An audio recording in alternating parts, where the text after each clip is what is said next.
The Austin City Council continues to hammer out the budget for the upcoming year and how it's going to affect you. Earlier this month, the new city manager put forth a record high $5.9 billion proposal, but not everyone agrees with how the money's been allocated. And so that's why the city is hosting town halls for each district to hear directly from their neighbors. Joining us today is Council Member Mackenzie Kelly, who represents District 6. Thank you for being with us. Thank you for having me. We appreciate it. So yes, on earlier you had your town hall with your constituents in Northwest Austin, where you got a chance to really kind of pick their brains to see what's on their minds. What are their concerns? Yeah, my residents are concerned about the high cost in paying taxes. They're concerned because a lot of them are on fixed incomes and they're not getting any pay increases to be able to cover the additional taxes. And they're concerned about losing their homes. I'm also concerned about possible gentrification and losing the fabric of what is Austin and the people that make it up. I know one of the things we heard you say that you'll be prioritizing is public safety. I know that has a lot of meanings. We often jump to talking about police, but yesterday you guys had a long budget work session and really zeroed in on the fire department. Talk about how the budget addresses that. Right. So some of the things that we're looking at from a city council perspective to direct the city manager to put into the budget are increases in our capacity for our firefighters to take care of their own mental health. Right now they work 24 hours on, 48 hours off. They end up working over 50 hours a week. And so the association for the fire department is looking to reduce that hour by 1 week to allow the firefighters more time to recuperate before going back on shift.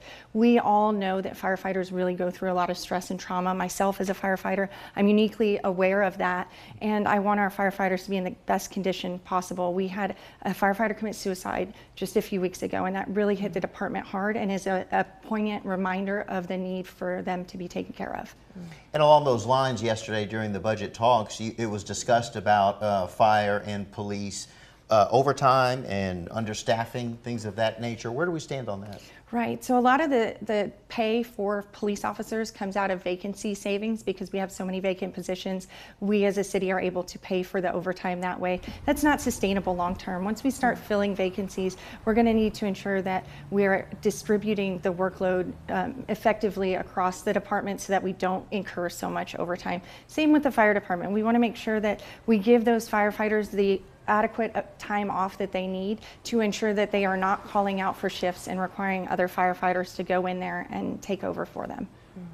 I know this budget process is a bit of a give and take, and off the top you told us you're really focused on minimizing the cost impacts for people in your district. So what does that look like? Where are you thinking that the budget should be scaled back? What cuts would you propose to minimize the cost impact? So off the top of my head, I can tell you that if we were to have a no new revenue budget where we didn't increase taxes, we would have to cut $44 million out of our budget, which sounds like a whole lot of money, but I'm pleased to tell you that my team and I have already found $39 million worth of savings by cutting programmatic programs through the Parks Department, such as a spin class, which costs $150,000 a year to taxpayers. We have other cuts that I'm proposing, like about $50,000 from council member salaries. So our staff this year is going to get a 4% pay increase. I don't want to cut that, but as part of that 4% pay increase, council members are included in that. I did not vote a few years ago for council members to get a 40% pay increase,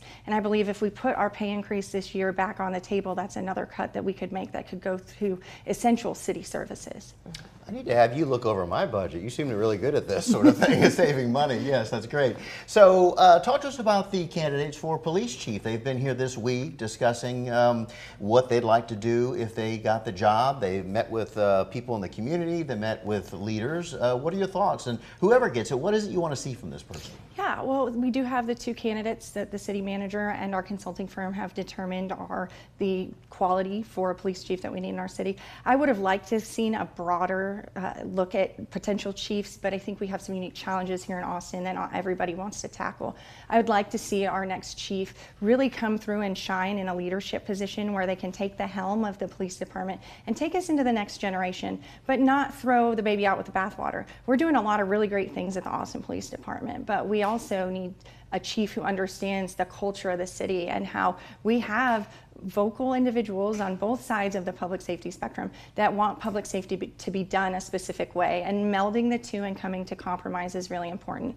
I also want a chief who's willing to stick up for the officers. In the past, we've had that in Interim Chief Henderson and Chief Chacon, but we need someone who can continue to do that without the fear of political payback.